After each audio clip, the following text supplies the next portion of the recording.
સોમવારના દિવસે ભૂલથી પણ ન કરો આવીસ કામ. હિન્દુ શાસ્ત્રો મુજબ અઠવાડિયાના દરેક દિવસ કોઈને કોઈ દેવી દેવતાને સમર્પિત છે અને એ જ રીતે સોમવારનો દિવસ ભગવાન શિવને સમર્પિત છે એવું માનવામાં આવે છે. ભગવાન શિવની આરાધના કરવા માટે સૌથી શ્રેષ્ઠ દિવસ સોમવારનો દિવસ ગણવામાં આવે છે. સાથે જ એવી પણ માન્યતા છે કે આજના દિવસે મહાદેવની કૃપા મેળવવા માટે આ સરળ ઉપાય કરી લેશો તો જીવનમાં આવેલ દરેક પરેશાની અને સમસ્યા ભોળાનાથ દૂર કરી દેશે. સોમવારના દિવસે મહાદેવની કૃપા મેળવવા માટે આ સરળ ઉપાય કરી લેશો તો જીવનમાં આવેલ દરેક પરેશાની અને સમસ્યા ભોલેનાથ દૂર કરી દેશે. ભગવાન શિવને ભોળાનાથના નામે પણ ઓળખવામાં આવે છે. ભોળાનાથ ભક્તોની ભક્તિથી જલ્દી જ પ્રસન્ન થઈ જાય છે અને એટલા માટે જ એમને ભોળાનાથના નામે ઓળખવામાં આવે છે.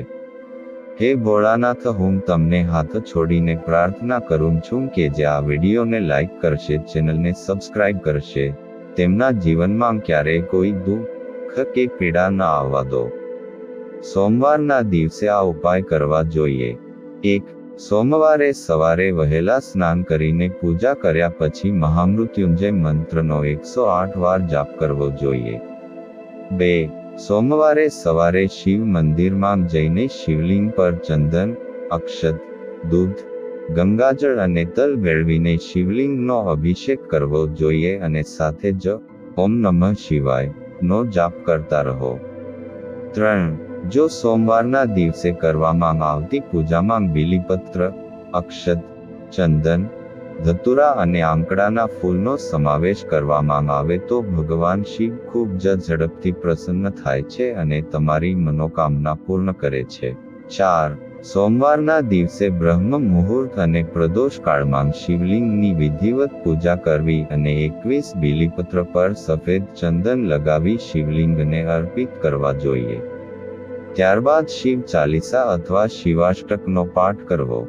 આમ કરવાથી ભગવાન શિવની કૃપા પ્રાપ્ત થાય છે અને કુંડળીમાં ચંદ્રની સ્થિતિ મજબૂત થાય છે. 5.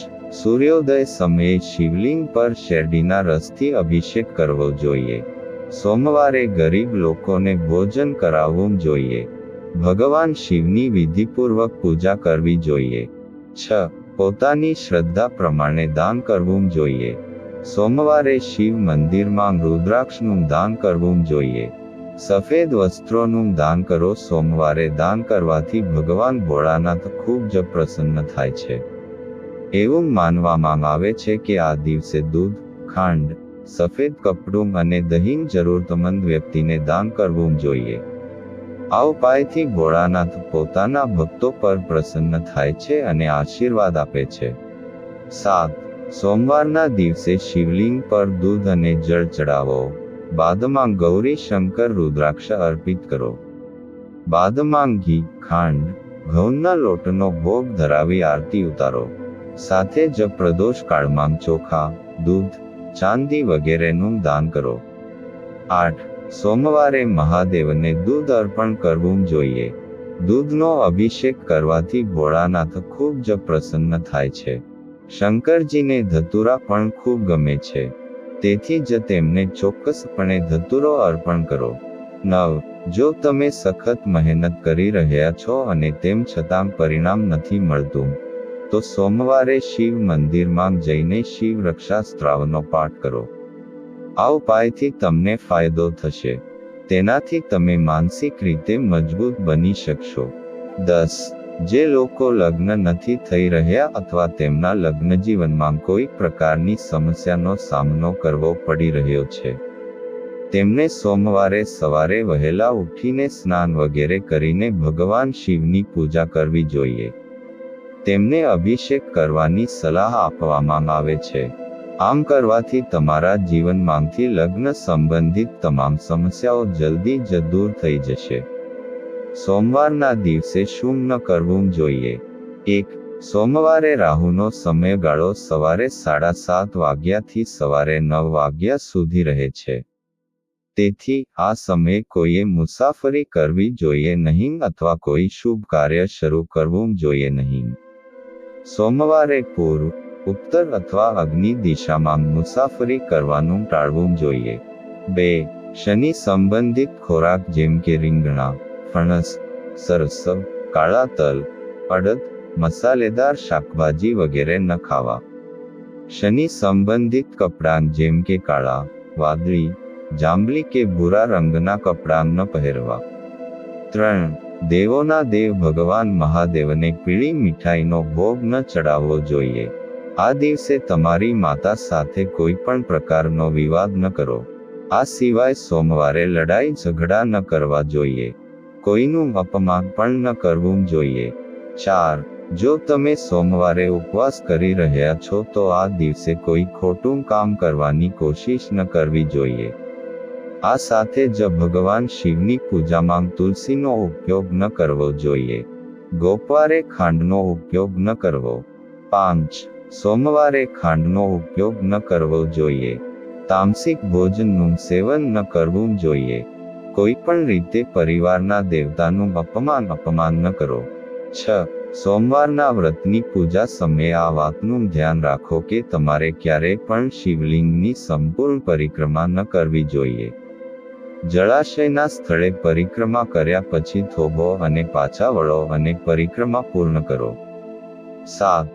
જો કોઈ વ્યક્તિ સોમવારના દિવસે જુગાર, ચોરી અથવા અન્ય કોઈની સ્ત્રી પર ખરાબ નજર રાખવા જેવા કાર્યો કરે છે, તો તે પાપનો ભાગીદાર બને છે. તેથી આ ખરાબ કાર્યો કરવાની મનાઈ છે. સોમવારની પૂજા વિધિ.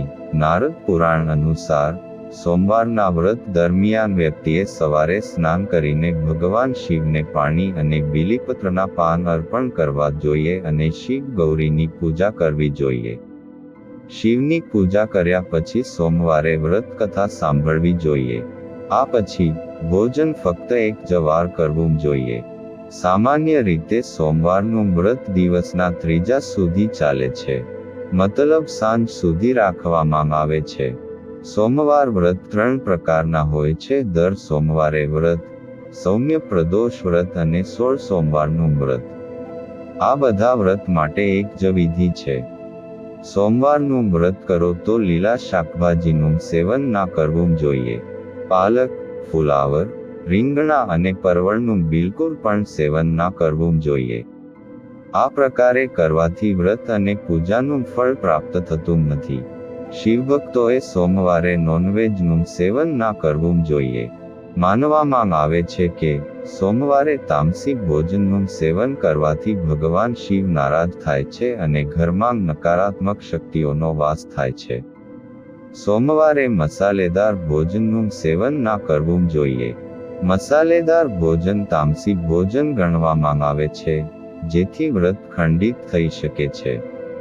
વ્રત કરવા દરમિયાન સેંધાલું મીઠાનું સેવન કરવું જોઈએ. સોમવારે લસણ, ડુંગળી અને આદુનું સેવન ના કરવું જોઈએ. શાસ્ત્રો અનુસાર લસણ, ડુંગળીથી અજ્ઞાનતા અને ઉત્તેજનામાં વૃદ્ધિ થાય છે, જેના કારણે આધ્યાત્મના માર્ગે અનેક પ્રકારની મુશ્કેલીઓ ઊભી થાય છે. સોમવારે ચણાના લોટની વસ્તુ ના ખાવી જોઈએ. પુડલા અથવા પકોડા ખાવાની ઈચ્છા હોય તો ફરાળી લોટથી બનેલ વસ્તુનું સેવન કરી શકો છો. જો આ વિડીયો તમને પસંદ આવ્યો હોય તો વિડીયોને લાઈક કરજો, ચેનલને સબસ્ક્રાઇબ કરજો અને બાજુમાં આપેલા આઇકનને પ્રેસ કરીને ઓલ ઉપર સિલેક્ટ કરી લેજો, જેથી તેમને વિડીયોની નોટિફિકેશન સૌથી પહેલા મળતી રહે. અને કોમેન્ટ બોક્સમાં હર હર મહાદેવ જરૂરથી લખજો. વિડીયોને છેલ્લે સુધી જોવા બદલ આપનો ખૂબ ખૂબ આભાર.